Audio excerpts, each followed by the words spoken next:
5 guns the gun shop might have forgotten to tell you about, or might not have had on hand, that I think deserve an extra look. That's what's coming up next on GBGuns.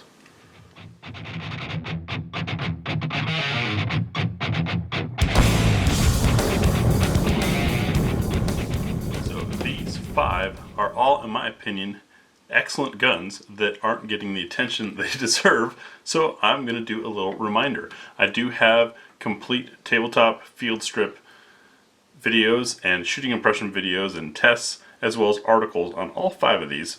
So after this video, if you want to see more about any one of these, check out the channel page, give it a search, and you'll see more there. Let's get into these 5 overlooked gems. I'm going to go smallest to largest in format. So that means we're going to start off with the Honor Defense. Honor Defense, in fact, none of these guns are by any means new, so sorry for not having the excitement factor there.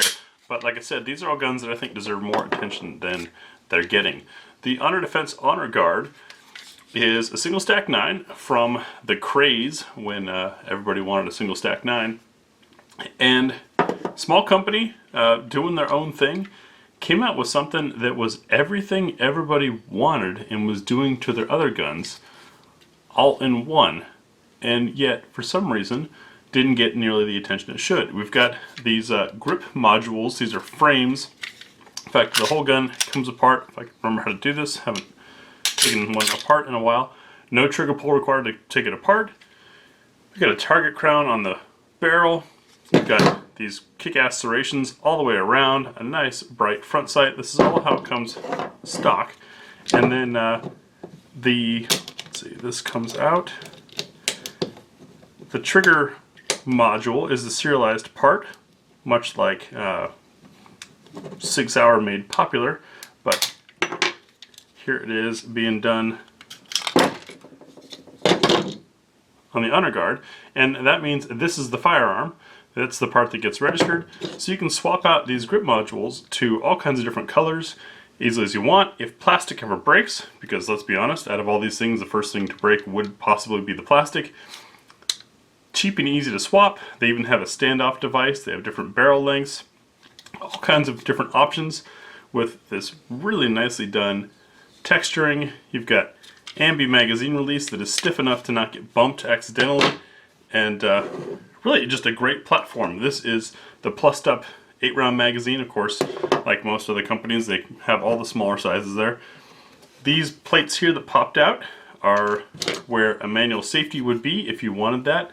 It's that easy as far as it being filled in the manufacturing part, but a great company making a really nice shooting single stack 9 that for some reason you just don't hear much about.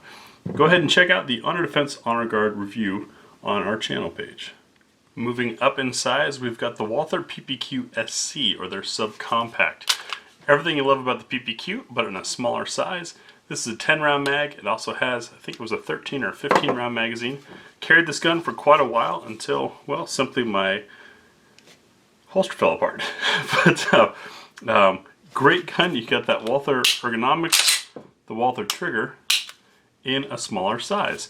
And one thing that was different about this guy is behind the breech face here, this is all polymer fill-in. And what that did was it shifted the weight balance of the slide forward. It also reduced the overall reciprocating mass. And so what you have is a very fast cycling, very smooth shooting short gun. A lot of people pay attention to the Canik clone of this, which is great. I mean, copying is the most sincerest form of flattering, but the Canik does not have that polymer in the back end there.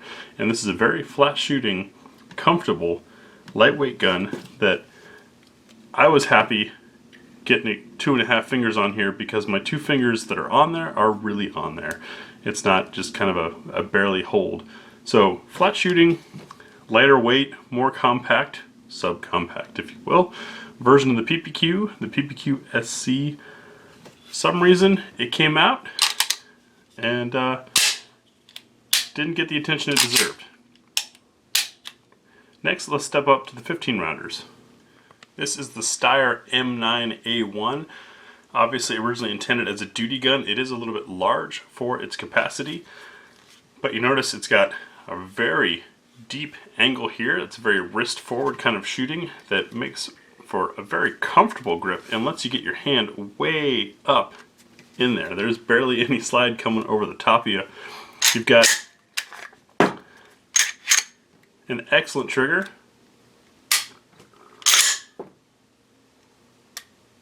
Little soft on the reset, but very comfortable gun. The styling on this is a little old, and that's probably why they updated recently and changed them.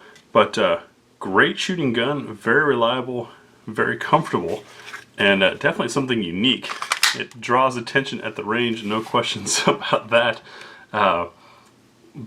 Just, I don't know, you don't see a whole lot of them.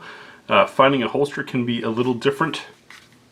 And of course, you're not going to have all those cool guy mods that the Glock crowd needs, but that's because the gun doesn't need it so much. This is an excellent gun out of the box, very comfortable, very controllable, excellent performer. Love the ergonomics on here. Maybe the Austrians and I have something in common with hand shape, or at least Steyr. Glock, I've never been able to hold well. Their ergonomics just don't fit my hand size. This thing, if you're a big-handed guy, this is a very comfortable gun to shoot. See how my hand just naturally falls into that recess there? Fingers fit these grooves nicely. Love this Steyr. Grand Power pistols are flat out incredible. If you've been with the channel any length of time, you know I'm a huge Grand Power fan. I realize the Steyr has been getting most of the attention lately, but man, Grand Power, the main thing that sets them apart, this one is a cocked and locked single action only setup, but others have the decock. But you do have that wonderful single action trigger, a double action as a backup. And if you watch the barrel is actually rotating, not dipping down. See it turning there? So it's a very smooth action, and it makes most of their guns shoot soft for caliber. So it requires maybe a little firmer of a wrist. You got to know what you're doing to shoot a Grand Power, but very, very smooth on the recoil, very precise trigger, incredible accuracy out of these things. They machine their barrel surface areas down to 1/4 of what the European industry standard is. So super, super smooth action. Comes with 4 back straps. You've got complete, true ambidextrous controls, not ambi compatible. No, you can toss this gun from right hand to left and keep on shooting. Takedown, a little different than what some people are used to. Comes back up and over the top. There you can see that machined camming surface on the barrel. This is not like the Beretta. This is a much smoother setup, and it rolls on a bearing right there. You can see Grand Power also has a steel chassis inside the frame, and there's the serial number. They've been doing this for a long time, much longer than SIG.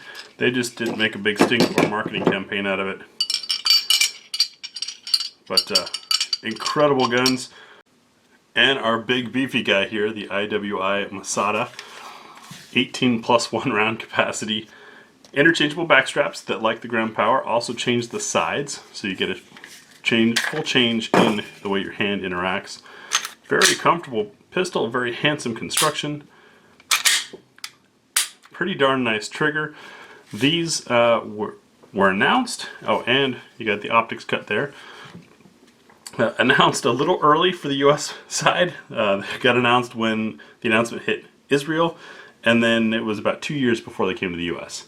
And so by the time they came out, people weren't excited anymore. They'd already moved on to something else shiny, which I think was a mistake. Excellent gun. As you can see, we've got ambi controls here. Beautiful manufacturing. Really nice shooter. The one flaw I had with this is the sights are set for 25 meters. That's the height they have there, which means you've got to adjust your point of aim or swap sights, or take this plate off and throw an optic on there for anything that most people are going to be shooting a handgun at. It is large, 18+1 rounds, you get a whole hand grip on there, but that also means very comfortable shooter. Obviously intended as a duty gun, but definitely would serve well as a nightstand gun, bedside gun, or for those of you that can get away with carrying something this size, not a bad full-size gun. So that's just a quick rundown and reminder of 5 excellent handguns that are out there that you tend to not see in shops and aren't catching all the latest fad trendy news lately, but are still outstanding pistols. Like I said, go over to the channel page and check out our full reviews on each of these. Also on ammoland.com you'll find full articles on each of these that complement those videos and give you even more information. What I want to know in the comments below is, what is your favorite gun that may not be one of the cool guns right now, but is still an outstanding pistol? Thanks for watching.